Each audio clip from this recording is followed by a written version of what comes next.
요한계시록은 하나님의 계시된 비밀을 기록하고 있는데 특별히 마지막 날에 일어날 하나님의 심판과 관련된 내용이 들어가 있습니다. 오늘부터 우리가 살펴봐야 할 하나님의 심판과 관련된 내용이 6장부터 시작해서 16장까지 열거하고 있습니다. 그리고 일련의 여러 가지 재앙에 대해서 반복적으로 또 언급하고 있습니다. 그리고 이렇게 언급되는 각각의 재앙들은 7인과 또 7나팔과 또 7대접재앙입니다. 그리고 이러한 재앙은 같은 내용을 가지고 있으면서 동시에 그 양상이나 재앙의 정도를 달리하면서 또 반복적으로 나타내고 있습니다. 문제는 이런 각각의 재앙들이 연속적인 시간의 과정에서 나오는 것인가, 아니면 같은 시간에 나타나는 현상을 다른 표현 방법으로 사용하고 있는가 하는 점입니다. 만약에 연속적인 시간의 과정에서 오는 그 재앙이라고 한다면 우리는 요한계시록을 통하여 이 세상의 재앙이 인과 또 나팔과 또 대접의 엄청난 재앙으로 반복해서 나타난다라는 것입니다. 하지만 이런 여러 가지 재앙을 같은 재앙의 다른 표현 방법이라고 한다면 하나님의 재앙의 성격을 다른 각도를 가지고 이해를 할 수 있을 것입니다. 그렇기 때문에 우리가 살펴봐야 할 것은 각각의 재앙들이 가지고 있는 특성들이 어떠한 상황인 것인지, 그리고 인과 나팔과 대접의 재앙이 서로 다른 재앙인지 아니면 같은 재앙임에도 왜 다른 모습으로 표현하고 있는지에 대해서 요한계시록을 통해서 알아봐야 할 것입니다. 그래야만이 우리가 요한계시록을 통해서 하나님께서 지금 믿는 사람들에게 말씀하시고자 하는 그 의미를 제대로 알 수가 있는 것입니다. 많은 사람들이 궁금해하는 마지막에 임할 하나님의 심판을 요한계시록에서는 각각의 재앙을 통해서 이야기를 하고 있습니다. 그런데 성경에 등장하는 그 재앙의 내용을 때로는 곧이곧대로 문자적으로 이해하고 그 해석을 통해서 오늘날 적용하는 그 잘못을 저지르는 경우를 우리는 많이 보게 됩니다. 그래서 하나님의 심판에 대한 재앙도 문자적으로만 이해하여서 각각의 재앙들은 연속적인 시간 속에서 실제로 일어날 재앙이라고 생각한다라는 것입니다. 그러다 보니 7인과 7나팔 그리고 7대접의 재앙은 각기 다른 재앙이고 이러한 재앙을 통해서 예수님께서 재림하신다라는 것이죠. 더구나 재앙에서 등장하는 여러 가지 환상이나 인물들을 지금 우리가 처해 있는 시대에 대입시켜서 오늘 본문에 나타나는 흰말, 붉은 말, 또 검은 말, 청황색 말이 무엇이고 또 그 말을 탄 자가 취하는 행동이 무엇인지를 오늘날 시대에 맡겨 적용하고 있다는 것이죠. 그러다 보니까 그 시대에 등장하지 않았던 현대식 무기를 색깔 있는 말로 표현을 한다거나 아니면 또 공산주의와 민주주의 진영 논리로 이것을 해석하려고 하는 것입니다. 하지만 요한이 본 하늘의 환상은 오늘날의 모습을 미리 보면서 이야기를 한 것이 아닙니다. 그리고 이것이 각 나라가 서로의 이득을 취하기 위한 전쟁도 아니라는 것이죠. 이것은 어디까지나 마지막 시대에 하나님께서 심판하시는 진노의 모습입니다. 그래서 하나님을 공격하는 사단의 무리를 무너뜨리고 또 징계하실 때 이 세상에 나타난 멸망의 모습을 보여주고 있는 것입니다. 우리가 마지막 심판을 아마겟돈 전쟁이라고 부르는 것은 그 현장이 살육과 기근 혹은 핍박으로 나타나긴 하지만 단순히 이념이나 땅을 차지하기 위해서 나라끼리 전쟁하는 세계적인 전쟁을 의미하지는 않는다라는 것이죠. 자, 그러면 오늘 본문을 통해서 하나님께서 내리시는 7인에 대한 재앙이 무엇인지를 한번 알아보도록 하겠습니다. 자, 우선 7인에 대한 재앙의 모습을 전체적으로 한번 살펴보도록 하죠. 어린 양이 7인을 뗄 때의 모습을 오늘 본문에서는 반복적으로 표현하고 있습니다. 자, 그것은 첫 번째 인부터 시작해서 7번째 인까지 나타나는 반복 구절에 있습니다. 1절부터 8절까지를 보면 첫째 인부터 4번째 인까지 보았다라는 표현의 반복적인 구절을 기록하고 있습니다. 그리고 네 생물이 나오고 말이 나오고 또 탄 자가 나오고 말을 탄 자가 각기 다르게 가지고 있는 것과 다르게 행동하는 것들이 반복적으로 나타나 있습니다. 또한 9절부터 17절까지를 보면 5째 인과 6째 인을 뗄 때 요한이 보았다라는 표현이 나오고 또 하나님의 마지막 심판이 매우 실제적으로 나타나고 있음을 확인시켜주고 있습니다. 요한이 본 환상에 대한 표현은 사실 에스겔서 5장에 나오는 하나님의 심판과 관련지어서 열거하고 있고 또 스가랴서 1장에 나오는 네 말과 연결시켜 이야기하고 있습니다. 에스겔서 5장에서는 다가올 하나님의 심판에 대해서 악한 짐승이 나와 칼로 치고 불에 던져지고 잔인한 살육의 현장과 가증한 일이 발생하며 각종 질병과 기근이 발생하는 것으로 표현하고 있습니다. 그리고 스가랴서 1장에 보면 붉은 말과 자주색 말과 흰 말이 등장하게 되는데 이것은 하나님의 말씀을 듣지 않고 악한 일과 그 행실을 떠나지 아니하는 이스라엘을 향한 하나님의 경고라 이렇게 말할 수 있을 것입니다. 이로 보건대 요한이 본 7인을 떼는 환상은 하나님의 심판을 이야기하는 것이라 라고 볼 수 있습니다. 그리고 그 심판은 사단의 세력들이 어떻게 하든 교회된 성도들에게 압제하며 박해를 하게 될 것이지만 결국에는 하나님의 구원이 택한 자녀들에게 나타나게 될 것임을 인을 떼시는 어린 양을 통하여 확인해주고 있는 것입니다. 자, 그러면 첫째 인을 떼는 것부터 시작해 보도록 하겠습니다. 어린 양이 첫째 인을 떼자 흰 말과 말을 탄 사람이 등장합니다. 그리고 말을 탄 사람은 면류관을 쓰고 승리를 얻고자 활을 사용하려 이기려고 한다는 것입니다. 여기 흰 말이 상징하고 있는 것은 그 말을 탄 사람이 취하는 것과 행동하는 걸 통해서 알 수가 있는데요. 그것은 면류관을 가졌다라는 것과 활을 사용하여 이기려는 사람이다라는 것이죠. 자, 그러므로 면류관을 가지고 활로서 이 세상을 이기는 사람이 탄 말이 바로 흰 말이었다라는 것을 알 수가 있습니다. 어떤 분들은 여기 흰 말을 탄 사람을 예수 그리스도라고 이야기를 많이 합니다. 왜냐하면 면류관을 쓰고 승리하는 분으로 표현하고 있기 때문에 그렇지요. 자, 그리고 그렇게 생각하는 이유 중 하나가 바로 요한계시록 19장에 언급하고 있는 흰 말을 탄 예수 그리스도와 연결하고 있기 때문에 그렇습니다. 하지만 그렇게 이해를 하게 되면 두 번째, 세 번째, 네 번째 인을 통해서 등장하는 붉은 말, 그리고 검은 말, 청황색 말을 탄 사람과의 인과관계가 제대로 연결되지 않게 됩니다. 그러니까 인을 뗄 때 등장하는 4가지 색깔이 있는 말은 하나님의 심판 도구로 사용되는 존재란 말이죠.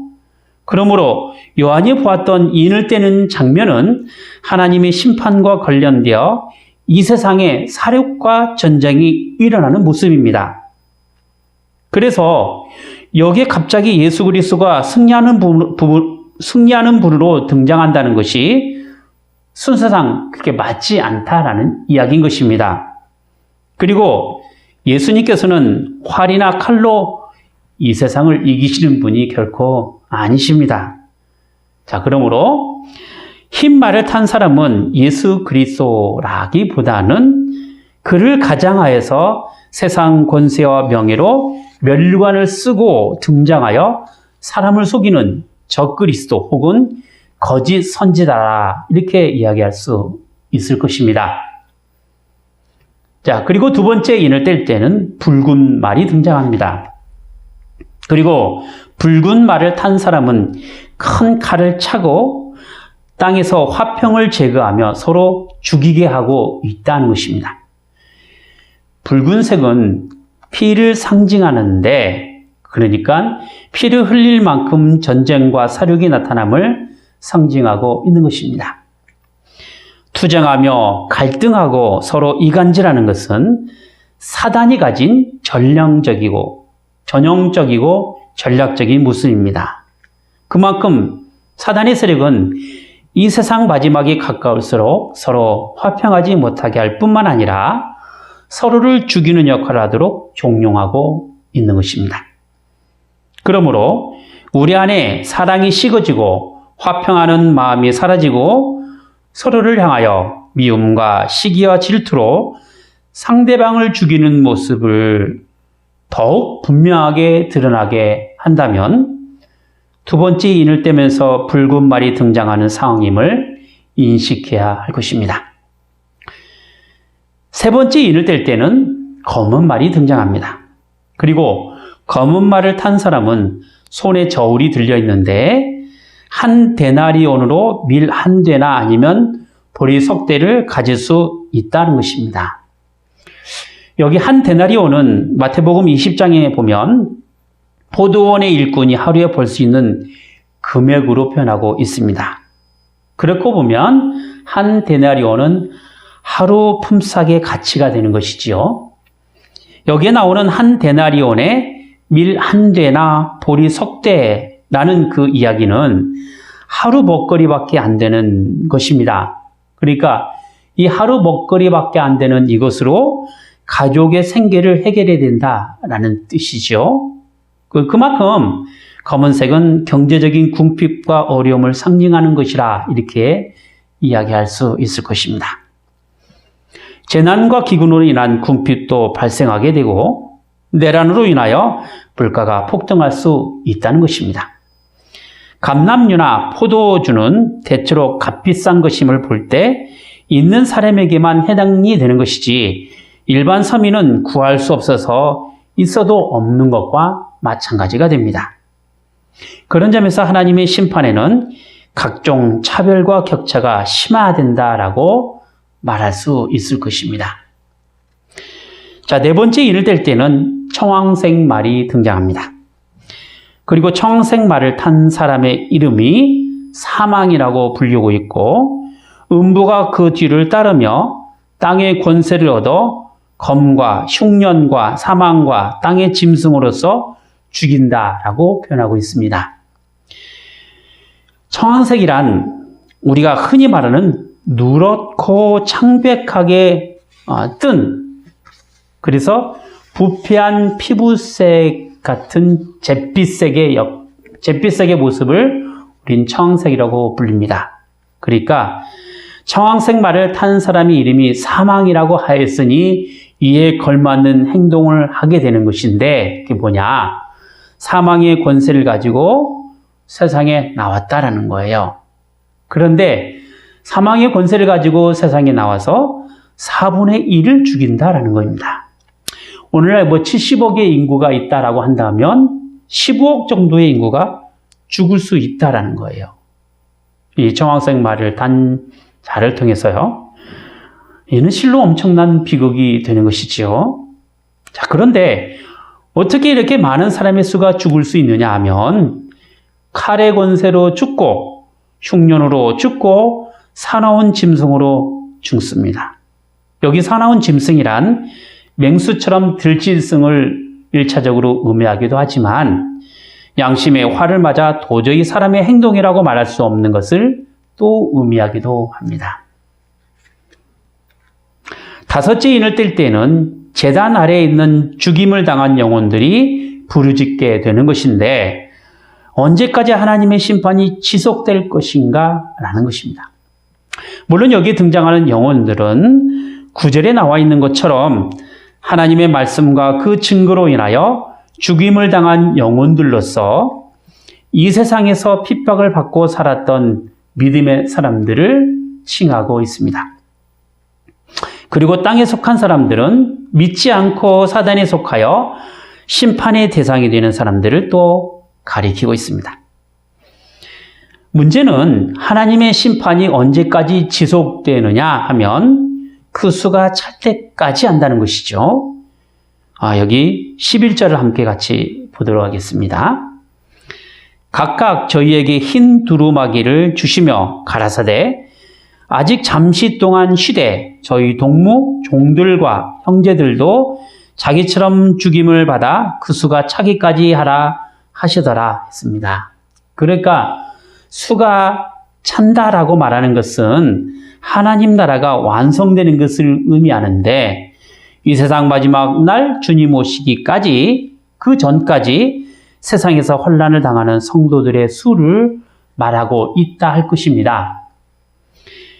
또 여섯째 인을 뗄 때는 큰 지진이 일어나는데 해가 검어지고 달이 피같이 되며 별들이 흔들려 떨어지는 것 같이 되고 하늘이 종이처럼 말리며 산과 섬이 옮겨진다라는 것입니다.